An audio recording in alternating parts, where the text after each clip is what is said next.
All right. What's up, guys? My name is Luke Ellis. I'm coming to you guys from Lubbock, Texas. I'm a senior at Wayland. This is actually my last term. I'll be done in October. Um, Ironically enough, when I signed up for this class, I just needed one more elective. I did not know it was a teaching class. I just saw Foundations of Reading and figured, well, I know how to read, so I'll take the class, but something like that. Also, excuse this stack of books. It'll be made apparent here in a sec why I have them here, but I'm just going to write some stuff on this spiral here in a sec. Anyways, so I'll be covering the first chapter of part 3 for this phonics lesson, which is chapter 9. Part 3 of the book is called Using Phonics and Spelling Patterns, and this chapter is called Making Words to Learn Spelling Patterns. So it covers both grade 1 and grade 3.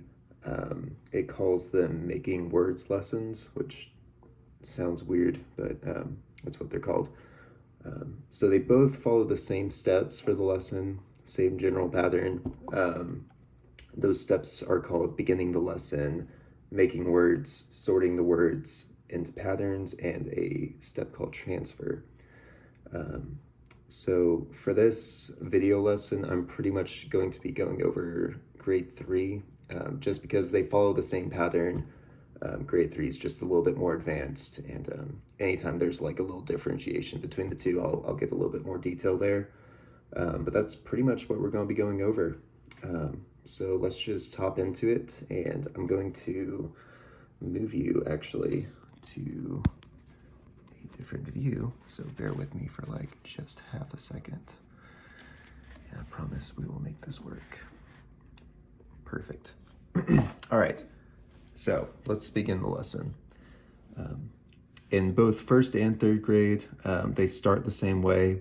The teacher presents the letters. They'll do it either on a whiteboard, a smart board, index cards, whatever. For the first grade lesson, the letters are just a little bit more basic. It's easier to get a grasp on what word you're going to end up spelling from them. So for the first grade, the letters are going to be A, E, G, M, N, S, and T. And clearly, as you can tell from my handwriting, I shouldn't be a teacher because I can hardly spell letters legibly. But so as you can tell, vowels are on the left here and consonants are on the right. So this is the first grade letters. And what the teacher is going to do is if the students have index cards, they'll hold them up, or she'll point at the letters on the board and have the students read the letters with her. So, for example, A, E, G, M, N, S, and T. Hopefully y'all can read those. And that's pretty much the beginning of the lesson. We're not going to be going over this pattern, though, for this first part. For the third grade letters, it's going to be E, O, U, P, F, L, W, and R. I did that in the wrong order. That's why I had to pause there. But same thing. Vowels are on the left, consonants on the right. And the teacher will still go over each letter and have the students read E, O, U, P, F, L, W, and R. And that's pretty much how the lesson starts. After that, they're going to go into the actual part 1 of the lesson, which is called Making Words. Essentially, the teacher is going to tell the students what words to make and just go over each of them. Usually they're going to put them into sentences as they go. And I'm probably not going to do that with all of them because I think you can make sentences with the majority of these words. But so, for example, they'll take L-O-W, which spells low. And then to get into the patterns and making words and realizing that you can actually use these letters to make different words, which is the whole point of the lesson. So out of L-O-W, you could make owl. That's one of them, like the owl says hoot or whatever. And then you could move on. You could say, take the word for, and now we're going to add a U right here. So that spells four. So 4 to 4. You could do flu. Take flu, and you could change one letter in there to make flow. Or you could even rearrange those letters to spell wolf. And then after that, again, you can start moving on to more advanced stuff. You could say power. That's a pretty hefty word. Work up to it a little bit. You could change power to flower. And then you could ask them, hey, what's a word that sounds like flower but isn't spelled like this? And they could say, well, flour. Baking flour. And then really at the end of the lesson, or end of part 1 here, you're just going to be asking them, hey, if you could spell one word from all of these letters, all of those letters, what would you spell? And you can give them some time, make it a little bonus question, whatever, give them some candy, I don't know, whatever teachers do. Point being, the word's going to end up being powerful, which of course is fool and power. And that's pretty much the first part of that lesson, just getting them interested, showing them that you can get words from just a hodgepodge of letters. So that really just kind of moves on to part 2. And we're going to turn a couple pages here. Part 2 is called, oh goodness, I did the wrong thing here. Sorting words into patterns. So essentially what you're going to be doing is taking all the words that we had before and really just making them into different kinds of patterns. So just to get into it, the first one, you could start explaining homophones. Oh goodness, sorry, spelled terribly. And homophones, if you're not aware, that's just words that sound the same, different spellings, whatever. So for example, you could go over the word for, and you could explain why for and for sound the same but have different meanings. You start to get into different, just how different letters cooperate. You could do, again, like we'd mentioned earlier, flower and flower. Again, as you're going, you can put these words into sentences just to help students have a little bit better understanding of them, get them locked in those brains. You could do flew to flew. Yeah, you could do any of those. And just so you guys are aware, some of these I pulled from the book. Some of them I didn't. I don't think I pulled this one from the book. But just as I go through some of these patterns, the next pattern you could go through could be I've got room. Related words. And essentially related words are going to be things like the final word that we went through, which was power to powerful. And that's essentially with related words, you're just tacking on different endings. You're figuring out how do you extend words, how can you just do stuff like that. Another one could be plow to plower. Like there's a plower out in the fields. Or you could even do low and make it lower. Like the score was low, but even lower than the other teams. I don't know. So yeah, there's related words. That's another thing, another pattern that you can go through with students. The final one that we have listed in the book is going to be rhyming words. Let's see what we got here.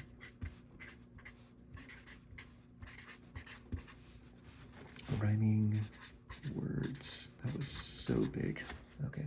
No, that's it. That's okay. So rhyming words, obviously you know what rhyming words are.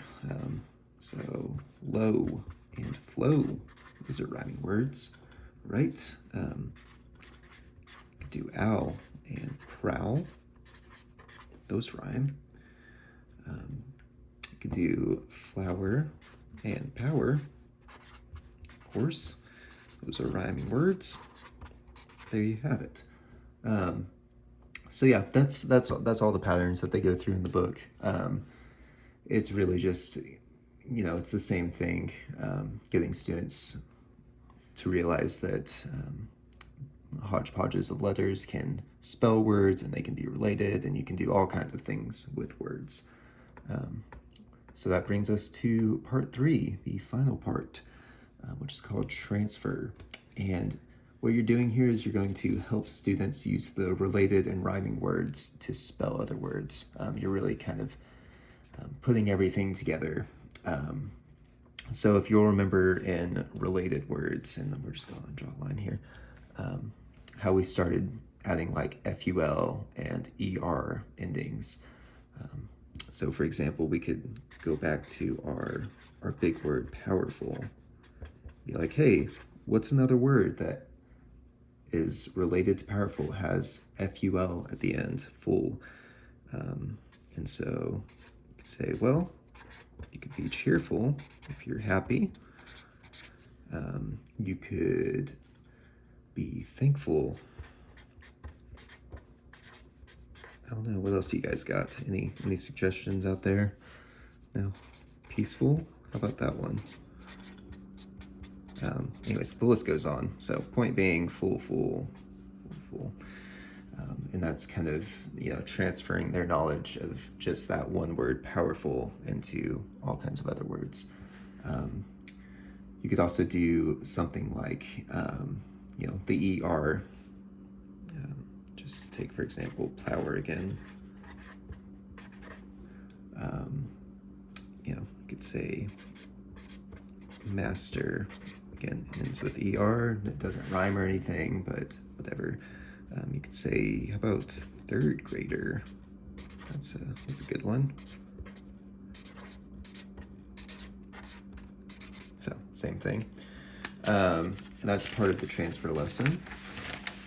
And then you could even go farther and start doing more rhyming words, but you could, instead of going from that list of words, or just the words you could get from that powerful letters, you could start there and say like owl, and you could say prowl. Those are both part of that. Be like, what else can you do with owl and prowl? You can growl, certainly. You can howl if you want to. Something could be foul, like in sports or whatever, or like a smell or something. And then again, you could do a little line there. Flower, power, both from the list that we've already gotten a few times. What else? This class is an hour. If you're scared of something, you might cower. If something's not sweet, it could be sour. Yeah, you can go on and on with that if you want to. That's the general point there. Let's think here. What's another one? Low. Let's go through low. Low. We had flow from that list, if I remember right. If it's not yes, it's no. Sorry, I'm actually just kind of enjoying this now. If it's cold outside, there could be snow. If you're not a friend, you are a foe. So that's the lesson in a nutshell, at least for the third grade. I think additionally, just to go over kind of the last part of chapter 9, it kind of just went through some extra little fun things you could do with students that kind of go over the same thing. I mean, I'm not going to go over every step on each of these, but really, basically what lists in the book is you could go through words with one vowel sounds. You can kind of just get like a different feel for making different words. I think one of the words that the book lists is blast, and then I think I just said springs. It seems like one of the most important things with one vowel words is wherever you can make it, I don't know, add endings. For example, blasts or springs, just because you have one more layer to work with. And I think generally it's just helpful for kids to have at least maybe 7 to 8 letters, just so that they can make a assembly, multiple words out of the letters. But another one that the book goes through is theme words, or theme or holiday lessons. And again, the most important thing here is that you need to choose words that are long. Make sure that you can make different words out of the letters involved. For example, Valentine's is a pretty hefty one. Maybe instead of Halloween, you could do Frankenstein. I think that was one I came up with, just because it's such a long word. I'm sure you could do plenty with it. Rank, sin, sign, whatever. Sorry, I'm not going to go through this. But what about basketball? Yeah, basketball is kind of the longest sports word, or one of the longer ones. So yeah, again, big thing there, just long words. And then the last one that it goes through is lessons with children's names. And that's just kind of a fun one because you can go through your class and actually go through different names of students. I think they'd kind of get a kick out of that. Again, maybe try to find the kids with weird long names. Instead of Ashley with the L-E-Y, go with Ashley with the L-E-I-G-H, or whatever, stuff like that. That was actually kind of a good one, but I didn't write that one down. Things like Alexander, it's pretty long. Patricia, it's a pretty long one. I could go through that. Savannah, it's a pretty long one. And just because I thought of it right now, do Ashley, something like that. So that's chapter 9 in a nutshell. Hopefully you guys learned something. And if not, hopefully you enjoyed the lesson. But yeah, that's about it.